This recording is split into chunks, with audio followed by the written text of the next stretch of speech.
Hello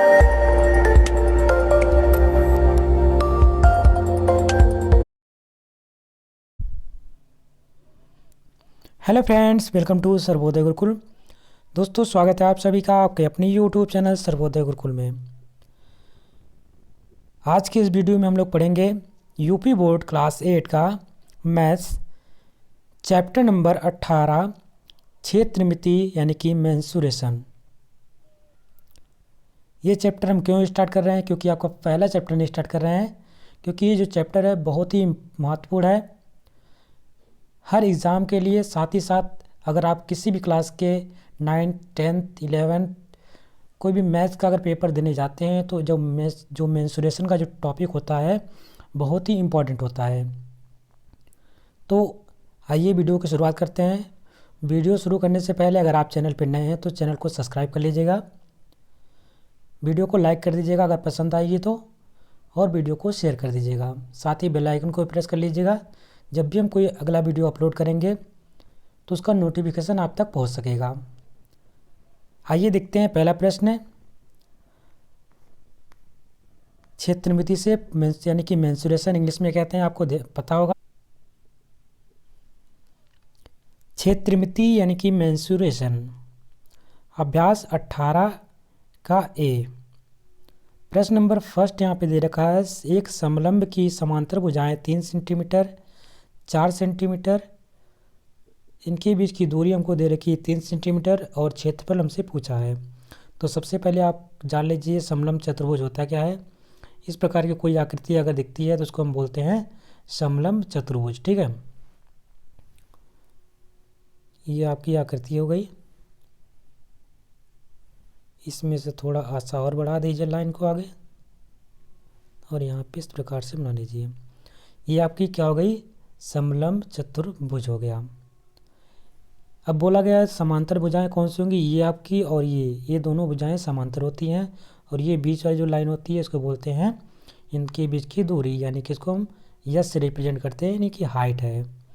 एक समलंब समांतर भुजाएं 3 सेंटीमीटर 4 सेंटीमीटर, इनके बीच की दूरी 3 सेंटीमीटर, यानी एच बराबर हमको दे रखा है 3 सेंटीमीटर। एक भुजा हम मान लीजिए B1, दूसरी भुजा B2 मान सकते हैं, या A1 A2 कुछ भी मान सकते हैं, कोई दिक्कत नहीं है। ठीक है, जो मन करे वो मान लीजिए। B1 का मान दे रखा है 3 सेंटीमीटर, B2 का मान दे रखा है 4 सेंटीमीटर। उसके बाद हमारा इसको हमने 3 स्टेप में करना होता है। पहला स्टेप हमारा क्या होना चाहिए? पहला स्टेप हमारा फिगर बनाना है। सेकंड स्टेप हमारा जो होना चाहिए वो क्या है कि जो चीज़ हमको गिवन दे रखी है उसको लिख लेना है। क्या क्या दे रखा है? B1 बराबर 3 सेंटीमीटर, B2 4 सेंटीमीटर, और हमको एच दे रखा है यानी कि हाइट 3 सेंटीमीटर। स्टेप थर्ड हमारा होना चाहिए, स्टेप जो थर्ड होगा उसमें लिखेंगे। उसके बाद हमारा फार्मूला होना चाहिए स्टेप थर्ड में। अगर आपने फार्मूला लिख लिया तो समझ लो 90% क्वेश्चन आपने सॉल्व कर ले गए। और हमें क्या पता है कि जो समलंब चतुर्भुज होता है, समलंब जो चतुर्भुज होता है उसका क्षेत्रफल होता है आपका हाफ समांतर भुजाओं का योग गुणे ऊंचाई। समांतर भुजाएं कौन कौन सी हैं? ये जो आपस में इस तरह से एक दूसरे से पहले निकलती हैं, इनको समांतर भुजाएं कहते हैं। यानी कि B1 और B2 इनको योग कर देना है, यानी कि B1 प्लस B2 कर देना है। ठीक है, तो इस प्रकार से आपका फार्मूला बन जाएगा जो यहाँ पे बना हुआ है हाफ B1 प्लस B2 गुणे एच। अब इस फार्मूले में हमको वैल्यू पुट करनी है। कौन कौन सी हमको वैल्यू दे रखी है यहाँ से, वो वैल्यू हम उठा करके इसमें रख देंगे। क्या आपको B1 का मान दे रखा है? बिल्कुल दे रखा है, 3 रख दिया यहाँ पे। क्या B2 का मान दे रखा है? दे रखा है यहाँ पे 4, यहाँ पे पुट कर दिया। क्या एच का मान दे रखा है? हाँ, एच का मान दे रखा है तो यहाँ पुट कर दिया। अब इसको सॉल्व कर लेना होता है। सॉल्व कैसे करेंगे हम लोग? सबसे पहले हम ब्रैकेट को सॉल्व करते हैं, यानी ब्रैकेट वाला हमारा 4 3 कितना हो जाएगा? 7 हो जाएगा। तो हाफ गुणे 7 गुणे ऊंचाई 3 है, तो 7 को 3 में गुणा कर दीजिए, कितना हो जाएगा? 7 3 21, 21/2। और जब 21 को 2 से भाग करेंगे तो कितना आएगा? 10.5, यानी कि 10.5। ठीक है, अब हमारा क्षेत्रफल क्या होता है? स्क्वायर मीटर में होता है या सेंटीमीटर स्क्वायर में। अगर जो भी यूनिट दे रखी है उसका वर्क कर देंगे, जैसे कि सेंटीमीटर स्क्वायर लिख सकते हैं या सेंटीमीटर, इस प्रकार से स्क्वायर लिख सकते हैं इसका यूनिट, या हम वर्ग पहले लिख दें वर्ग सेंटीमीटर। तो सब यहाँ पे जितने भी यूनिट दे रखे हैं तीनों सेम हैं, कोई भी आप लिख सकते हैं तीनों का आंसर सेम रहेगा। सेकंड प्रश्न आपके सामने है, 3 सेंटीमीटर ऊंचाई के समलंब का क्षेत्रफल 36 वर्ग सेंटीमीटर है। इसकी समांतर भुजाओं में से एक भुजा की लंबाई 9 सेंटीमीटर है। दूसरी समांतर भुजा की लंबाई ज्ञात कीजिए। फिर से वही बात हो गई, आपको एक समलंब चतुर्भुज बना लेना है। ठीक है, उसमें क्या दे रखा है, 3 सेंटीमीटर ऊंचाई, यानी कि ऊंचाई कितनी दे रखी है, h बराबर 3 सेंटीमीटर। क्षेत्रफल हमको क्या दे रखा है, यानी कि जो समलंब का क्षेत्रफल होता है, एरिया बराबर कितना दे रखा है, 36 वर्ग सेंटीमीटर है। इसकी समांतर भुजाओं में से एक भुजा की लंबाई, मान लीजिए कोई b1 हमको ये है, ये b2 है। मान लीजिए हमको b1 दे रखा है कितना, 9 सेंटीमीटर। हमसे ये b2 पूछा है, क्या हम निकाल नहीं सकते हैं? बिल्कुल निकाल सकते हैं। तो सबसे पहले आपको अब गिवन चीज़ें लिख लेनी होगी। गिवन क्या दे रखा है, b1 बराबर 9 सेंटीमीटर, हाइट दे रखी है 3 सेंटीमीटर, समलंब का क्षेत्रफल दे रखा है 36 वर्ग सेंटीमीटर। उसके बाद हमें फार्मूला लिखना होता है। फार्मूला क्या होता है, समलंब का क्षेत्रफल होता है हाफ समांतर भुजाओं का योग गुणे ऊंचाई। समांतर भुजाएं कौन सी होती हैं, ये आपकी b1 और b2। तो b1 और b2 को आपस में जोड़ दीजिए, इस प्रकार से फार्मूला बन जाएगा। अब फार्मूला बन जाएगा तो जो चीज़ हमको यहाँ पे दे रखी है उसको वैल्यू पुट करना होता है। क्या समलंब का क्षेत्रफल दे रखा है, जी दे रखा है, यहाँ पे लिखा हुआ है ना 36। तो समलंब के क्षेत्रफल के स्थान में क्या हम लिखेंगे, 36। क्या हमको b1 दे रखा है, तो b1 यहाँ पे दे रखा है, तो b1 के स्थान पे 9 पुट कर देंगे। क्या b2 दे रखा है, b2 नहीं दे रखा है, क्योंकि हमसे b2 ही पूछा है, तो b2 को एज इट इज रहने देंगे, कुछ नहीं करेंगे। क्या हमको h का मान दे रखा है, जी h का मान दे रखा है, तो h का मान यहाँ पे पुट कर देंगे। अब सबकी वैल्यू पुट करने के बाद हमको सॉल्व करना होता है। तो ये लंबा चौड़ा सॉल्व किया है, इसको हम नहीं सॉल्व करेंगे, हम डायरेक्ट यहीं पे करेंगे। 3 से, क्योंकि गुणम सब है, तो 3 को अगर हम नीचे भेज देंगे तो 36 के नीचे चला जाएगा। तो 3 से अगर हम 36 को काट देंगे कितना हो जाएगा, 12 हो जाएगा। 3 एक नम 3, 3 दूना 6, यानी यहाँ पे 12 बचा और इधर नीचे 2 बचा। अब 2 को उधर ऊपर मल्टीप्लाई करा दीजिए 12 में, तो 12 का 2 में गुणा कराएंगे कितना हो जाएगा, 24 हो जाएगा। ठीक है, ये 24 हो गया। अभी देखेंगे आगे, यानी कि इधर हमारा 24 आ गया, इधर क्या बचा, सिर्फ 9 प्लस b2, यानी कह सकते हैं 9 प्लस b2 इक्वल टू कितना हो गया, 24। हमें b2 का मान निकालना है, जिसको निकालना है उसको बाएं साइड बनाने देंगे और 9 को उधर भेज देंगे, क्योंकि प्लस का साइन है, उधर जाएगा तो इसका साइन चेंज हो जाएगा। तो यानी कि जब 9 उधर जाएगा तो 24 माइनस का 9 हो जाएगा। 24 में से 9 घटाएंगे तो कितना वैल्यू आ जाएगी आपकी, 15 सेंटीमीटर। यानी b2 हमारा जो आ जाएगा वो कितना हो जाएगा, 15 सेंटीमीटर। और यही हमसे पूछ रखा था, यही हमारा आंसर हो जाएगा। ठीक है, बढ़ते हैं प्रश्न नंबर 3 की तरफ। प्रश्न नंबर 3 यहाँ पे दे रखा है एक चित्र आपके निम्नांकित, यहाँ पे कोई चित्र दे रखा है जिसमें चतुर्भुज ABCD में AB पैरेलल है किसके, CD। AD लंब है किस पे, AB पे, और AB इक्वल टू 8 सेंटीमीटर है। BC और DC दोनों बराबर हैं, जो कि 5 सेंटीमीटर के। तो हमसे पूछ रखा है समलंब ABCD का क्षेत्रफल ज्ञात कीजिए। तो सबसे पहले इस फिगर को हम समझ लेते हैं, क्या कहने का तात्पर्य क्या रखा है। आपको इस प्रकार से ABCD एक चतुर्भुज दे रखा है, इस चतुर्भुज में बोला गया है, ठीक है, AB का मान दे रखा है 8 सेंटीमीटर, तो यहाँ पे 8 सेंटीमीटर AB का मान। BC और CD दोनों बराबर थी, कितने कितने सेंटीमीटर, 5 सेंटीमीटर ये दोनों थे। ठीक है, अब आपसे क्या पूछ रखा है, कि पूछ रखा है जो क्षेत्रफल है, ये समलंब है, इसका क्षेत्रफल ज्ञात करना है। तो उसके क्षेत्रफल को सबसे पहले हम गिवन चीज़ें लिख लेंगे। गिवन हमको क्या दे रखा है, AB दे रखा है कितना, 8 सेंटीमीटर। BC दे रखा है हमें, ये BC बराबर 5 सेंटीमीटर और CD बराबर 5 सेंटीमीटर। उसके बाद हम समझते हैं अब ये जो स्टेप किया उसको कैसे किया है, क्योंकि हमको पता होता है जो समलंब चतुर्भुज का फार्मूला होता है, क्या होता है, हाफ समांतर भुजाओं का योग, यानी कि B1 B2, यानी कि हमको इसको B1 मान लिया, ये वाला B2 मान लिया, ठीक है, इनटू हाइट।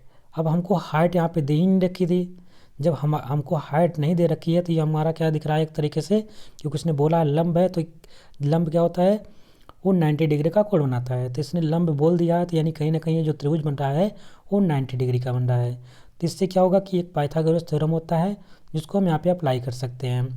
तब उसके बाद हमको हाइट पता चल जाएगी। अब हाइट पता करने के लिए हमको ये त्रिभुज का कम से कम जितनी तीनों भुजाएं हैं, तीनों भुजाओं का हमको वो पता होना चाहिए, माप उसका पता होना चाहिए, लंबाई चौड़ाई की लंबाई भाई हमको पता होना चाहिए। एच का मान हमको पता नहीं है, हमको कर्ण दे रखा है, आधार भी नहीं पता है और न ही लंब पता है। तो कम से कम हमको तीनों लंबाई, हमको यहाँ पे तीनों भुजाओं का जो लंबाई है माप है हमको पता होना चाहिए। तो नीचे वाला अभी देख लेते हैं। अगर हमको 2 पता है तो तीसरे को निकाल लेते हैं। कम से कम 2 आपको पता होना चाहिए निकालने के लिए। अब हमको ना तो ये पता है, सिर्फ ये पता है, नीचे वाला नहीं पता है, लेकिन हमको यहाँ से टोटल दे रखा है 8 सेंटीमीटर और यहाँ तक की जो दूरी है वो कितनी है 5 सेंटीमीटर। अगर 8 में से हम 5 घटा देंगे तो इतनी दूरी हमको पता चल जाएगी ना। तो अगर 8 में से हमने 5 घटा दिया कितना हो गया 3। ठीक है, अब 3 यानी कि ये जो दूरी हो जाएगी यहाँ से यहाँ तक की, इसको हम मान लीजिए ई मान लेते हैं, यहाँ पे इसको ई लिख लीजिएगा। बी से ई तक की जो दूरी हो जाएगी कितनी हो जाएगी आपकी, वो 3 सेंटीमीटर हो जाएगी। अब 2 भुजाओं का हमको माप पता चल गया तो हम तीसरी भुजा को निकाल लेंगे। क्या होता है कि एक ट्रिपलेट बनाता है 3 4 5 का। ठीक है, तो डायरेक्ट अगर ट्रिपलेट आपको पता होगा तो आप डायरेक्ट इसका आंसर बता सकते हैं, 4 यहाँ पे आएगा। या आप पाइथागोरस थ्योरम से सॉल्व कर लीजिए, जैसे यहाँ पे सॉल्व किया गया उसको हम कर लेते हैं, क्योंकि आपको ट्रिपलेट नहीं अपनाना है यहाँ पे, क्योंकि सॉल्व करना है क्लास 8 में अभी आप। तो क्या करना है, जो त्रिभुज बना रहा है त्रिभुज, इसको बोल लेंगे ई। ठीक है, यानी कि बी ई सी, या हम सी बी ई कोई भी कर सकते हैं, पाइथागोरस प्रमेय लगाएंगे। तो यानी जो एक कर्ण, ये जो सबसे लंबी भुजा होती है क्या होता है उसको हम बोलते हैं कर्ण। यानी कर्ण का स्क्वायर अन्य दो भुजाओं के वर्गों के योग के बराबर होती है। अन्य दो भुजा कौन सी है, कर्ण हमारा क्या हो जाएगा बी सी। ठीक है, बी सी को स्क्वायर, अन्य दो भुजाएं कौन सी हो गई सी ई का स्क्वायर प्लस ई बी का स्क्वायर। ये होता है आपका फार्मूला। कहते हैं कि कर्ण का स्क्वायर अन्य दो भुजाओं के वर्गों के योग के बराबर होती हैं। इसको कहते हैं पाइथागोरस थ्योरम। ये फार्मूला बन गया। फार्मूला बनने के बाद हम वैल्यू पुट कर देंगे। बी सी का मान यहाँ पे हमको दे रखा है कितना, सॉरी बी सी इधर है, बी सी हमारा 5 सेंटीमीटर है, यानी 5 स्क्वायर कर देंगे। यहाँ पे वैल्यू पुट कर देंगे। सी ई हमको पता नहीं है, ये सी से लेकर यहाँ ये हमको नहीं पता, ये याद करना है। और ई बी हमको दे रखा है कितना, हमने निकाला था 3 निकाला था, 8 में से 5 घटा करके 3 निकाला था, यहाँ पे 3 आया था। अब इसका स्क्वायर कर देंगे क्योंकि फार्मूले में कहता है स्क्वायर करना है। तो 3 का स्क्वायर यहाँ पे हो जाएगा, सी ई का स्क्वायर हो जाएगा। अब 3 का जब स्क्वायर करेंगे कितना हो जाएगा 9 हो जाएगा, 5 का स्क्वायर करेंगे कितना हो जाएगा 25 हो जाएगा। लेकिन हमको सी ई निकालना है, तो सी ई निकालने के लिए क्या करते हैं, जिसको निकालना हो तो उसको ही प्रेरणा दीजिए, इसको हम बेच देंगे, इधर चला जाएगा।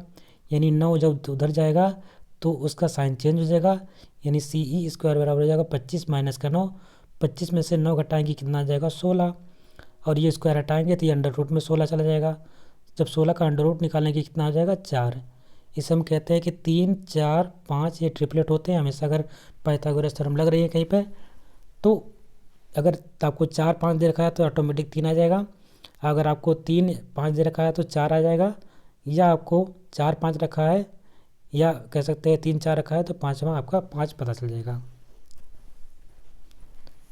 तो इस प्रकार से हमने हाइट को निकाल लिया। अब हमको जब ये दोनों के समांतर भुजाओं का आमने सामने की वैल्यू पता है, b1 पता हो गया हमको, b2 पता हो गया, h पता हो गया, तो हम कहीं ना कहीं आराम से क्षेत्रफल निकाल सकते हैं समलंब चतुर्भुज का।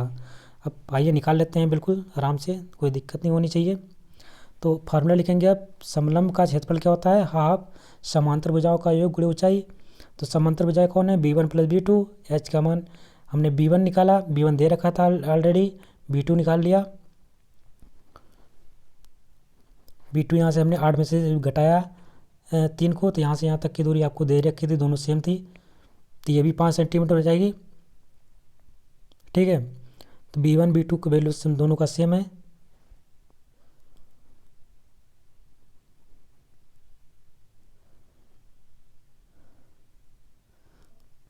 वैल्यू पुट कर देंगे, यहाँ पे लिखेंगे half b1 b2 h into H. Half के वैल्यू यहाँ पे रख दिया, b1 का मान कितना रखा था 5, b2 का मान कितना हो जाएगा आपका 8 सेंटीमीटर, उसके बाद ऊंचाई आपको दे रखी थी 4, तो इसको गुणा कर देंगे आपस में, 8 5 13 हो जाएगा, 13 को गुणा करेंगे 2 से, 4, 2 को 4 काट देंगे तो कितना बचेगा 2, तो 13 दूनी 26। यही 26 होगा आपका वर्ग सेंटीमीटर या सेंटीमीटर स्क्वायर, जो भी वैल्यू रखनी है, जो भी यूनिट रखी है लिख सकते हैं, या हम लिख सकते हैं सेंटीमीटर स्क्वायर, इस प्रकार से भी लिख सकते हैं, ये भी आपका सही है। प्रश्न नंबर 4 यहाँ पे दे रखा है, एक समलंब की समांतर भुजाएं 8 मीटर और 6 मीटर हैं, इसकी ऊंचाई 4 मीटर, समलंब का क्षेत्रफल ज्ञात कीजिए। बिल्कुल कोई बात नहीं है, समलंब हमारा बनता कैसे है, ठीक है, एक लंबी भुजा होती है, एक छोटी भुजा होती है, लेकिन ये दोनों समांतर होती हैं, ठीक है, ये दोनों समांतर होंगी, एक लंबी और एक बीच में ऊंचाई होती है। तो इसको हम पूरे इसको मानते हैं b1 या इसको कहते हैं b2। यह हमारा 3 चीज़ हमको पता होना चाहिए, हम क्षेत्रफल निकाल लेंगे, b1 पता हो, b2 पता हो, h पता हो। एक समलंब चतुर्भुज से समांतर, एक समलंब की समांतर भुजा कितना दे रखी है, 8 मीटर और 6। मान लीजिए दो लंबी वाली जो कितनी हो गई 8 हो गई, दूसरी वाली कितनी हो गई 6 हो गई, इसकी ऊंचाई दे रखी है हमको 4 मीटर। अब हम लिखने के बाद हम इसको नोट कर लेंगे, गिवन वाली चीज़ें लिख लेंगे, उसके बाद हम फार्मूला लिखाएंगे। जो समलंब का क्षेत्रफल होता है वो क्या होता है, वो होता है हाफ समांतर भुजाओं का योग b1 + b2 इंटू हाइट यानी कि h। अब उसके बाद हमको वैल्यू पुट करनी होती है, क्या b1 का मान दे रखा है, दे रखा है कितना 8 रख दिया, b2 का मान 6 रख दिया, h का मान 4 रख दिया। 8 से कितना होता है 14 होता है, 2 को 4 से काट लीजिए, 2 दूना 4, 14 गुणे 2 तो कितना हो जाएगा 28, यानी कि आपका आ जाएगा आंसर 28 सेंटीमीटर स्क्वायर या वर्ग सेंटीमीटर। प्रश्न नंबर 5, ये भी आपका समलंब से ही है। प्रश्न नंबर 5 यहाँ पे पूछा गया है, एक समलंबाकार क्षेत्र का क्षेत्रफल हमको दे रखा है 270 मीटर स्क्वायर, यहाँ पे मीटर स्क्वायर होना चाहिए, ठीक है। उसकी ऊंचाई दे रखी है हमको, h बराबर दे रखा है 15 मीटर। यदि समांतर भुजाओं में से एक दूसरे की दुगनी हो तो दोनों समांतर भुजाओं की लंबाई ज्ञात कीजिए। यानी कि हमको दे रखा है, इसमें क्या बोल दिया किया गया कि पहली बात तो आपको क्षेत्रफल दे दिया गया है, जो चीज़ गिवन है उसको पहले लिख लेना है, क्षेत्रफल दे रखा है, ऊंचाई दे रखी है, और हमसे ये भी बोला गया है जो समलंबाकार है पहली भुजा की अगर हम b मानते हैं b1 बराबर अगर x मीटर मानते हैं तो b2 कितना हो जाएगा हमारा, उसने बोल रखा है दुगनी हो जाएगी, ठीक है। यहाँ पे उसने कह रखा है कि यदि समांतर भुजाओं में से एक दूसरे की दुगनी हो, यानी अगर पहला वाला अगर x मानते हैं, दूसरे वाले को अगर हम x मानते हैं तो पहली कितनी हो जाएगी दुगनी हो जाएगी। तो एक को आपको एक सिंगल मानना है, दूसरे वाले को दुगनी मानना है, तो इसमें कोई मान सकते, कोई दिक्कत नहीं है। तो क्योंकि यहाँ पे पर्टिकुलरली बताया नहीं कि कौन सी है b1 b2 कौन सी सकती है, तो आप किसी को एक को x मान लीजिए, दूसरे वाले को उसको दुगनी कर दीजिए। मान लीजिए हमने b1 को x मान लिया एक, और b2 को हमने क्या कर दिया दुगनी कर दिया, क्योंकि हमको जोड़ना तो ही है, घटाना तो नहीं है, तो कोई दिक्कत हो जाएगी। अब हमको यहाँ पे b1 का मान पता चल गया, b2 का मान पता चल गया, h का मान पता चल गया, और उसके बाद हम क्या करेंगे, क्षेत्रफल हमको दे रखा है। अभी हमको b1 b2 का मान नहीं पता चला, हमने अपने मान से माना है, अब यही हमको निकालना होगा b1 b2 का मान। अब हम क्या करेंगे, फार्मूला लिखेंगे। फार्मूला क्या होता है हमारा, जो क्षेत्रफल होता है क्या होता है कि हाफ दोनों भुजाओं का जो समांतर भुजाएं होती हैं उनका योग गुणे ऊंचाई। हमको क्षेत्रफल दे रखा था, कितना दे रखा था 270 वर्ग सेंटीमीटर, यानी कि वर्ग सेंटीमीटर नहीं वर्ग मीटर स्क्वायर यहाँ पे था, वर्ग मीटर, तो यहाँ पे वर्ग मीटर रख देंगे 270, b1 के स्थान पे x रख देंगे, b2 के स्थान पे 2x रख देंगे, या हम पहले वाले को 2x मान लीजिए, दूसरे वाले को x मान लीजिए, कोई दिक्कत नहीं है, दोनों को हमको ऐड करेंगे तो 2x कितना हो जाएगा 3x हो जाएगा, तो किसी को भी मान सकते हैं। उसके बाद हमने वैल्यू पुट कर दिया सबका, b1 b2 का वैल्यू पुट कर दिया, h का वैल्यू पुट कर दिया, इन दोनों को जोड़ लेंगे। जोड़ने के बाद अगर यहाँ से कुछ चीज़ें कट रही हैं तो आप काट सकते हैं डायरेक्टली, ठीक है।